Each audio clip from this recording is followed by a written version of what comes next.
2న జిల్లా కలెక్టర్లకు memorandum, 6న BRS దీక్షలు, ప్రతి ఎకరాకు 25,000 ఇవ్వాలన్న కేసీఆర్. ఏపీలో సచివాలయ సిబ్బందితో పెన్షన్ల పంపిణీ, ఉత్తర్వులు జారీ చేసిన సెర్ప్. పార్లమెంట్ ఎన్నికల్లో కాంగ్రెస్ కు బుద్ధి చెప్పాలి, రాష్ట్రంలో కరువు మొదలైందన్న హరీష్ రావు.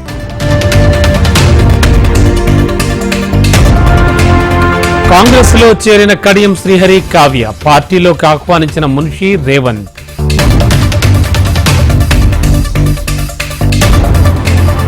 బీజేపీ నేతల్లో అసంతృప్తి లేదు, 12 ఎంపీ సీట్లు గెలుస్తామన్న అభయ్ పాటిల్.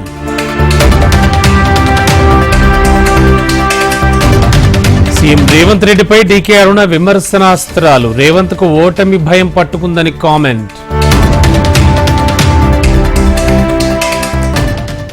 బటన్ నొక్కిందెంత, ప్రజాధనం బొక్కిందెంత, వైసీపీని చిత్తుగా ఓడిపోవడం ఖాయమన్న చంద్రబాబు.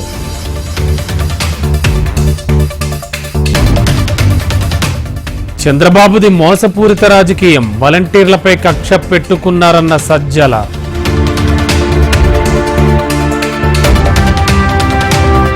పేదలకు మంచి చేసే ఏ పని కూడా బాబుకు నచ్చదు, వాలంటీర్లపై కూటమి కక్షగట్టిందన్న పేర్ని నాని.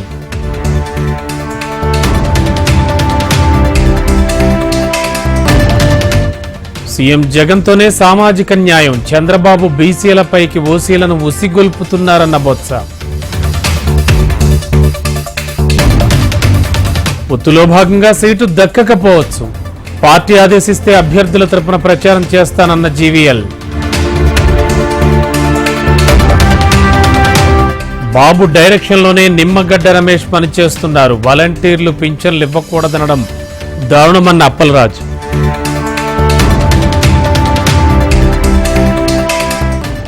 వెనకబడ్డ ప్రాంతాలను అభివృద్ధి చేస్తాం, రాహుల్ ప్రధాని చేసేందుకు కృషి చేయాలన్న సీతక్క.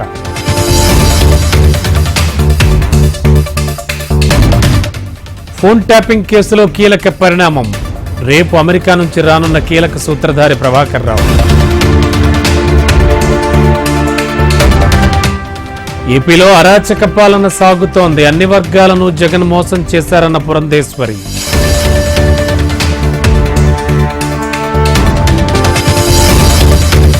తెలంగాణలో భానుడి భగభగలు, రానున్న 2 రోజుల్లో 3 డిగ్రీలు పెరిగే ఛాన్స్.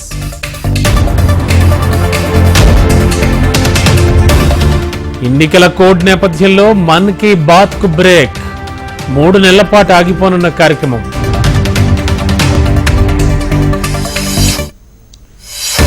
ఇండియా కూటమికి భయపడేది లేదు, అవినీతి పరులను జైలుకు పంపాలన్న మోడీ.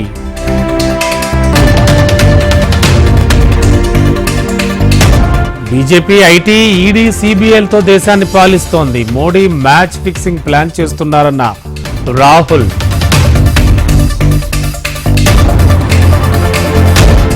అద్వానీ నివాసానికి రాష్ట్రపతి, ప్రధాని మోడీ, అద్వానీకి భారతరత్న ప్రదానం చేసిన రాష్ట్రపతి.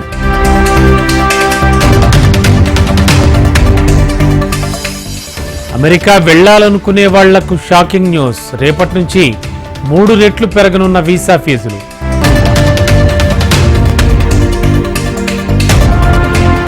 మూడున ఢిల్లీ కోల్కతా ఐపీఎల్ మ్యాచ్, విశాఖ చేరుకున్న కేకేఆర్ టీం.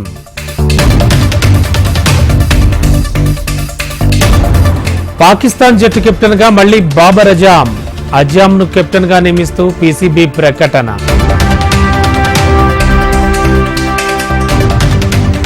మిల్లర్, సుదర్శన్ మెరుపులు, సన్ రైజర్స్ పై గుజరాత్ టైటాన్స్ విజయం.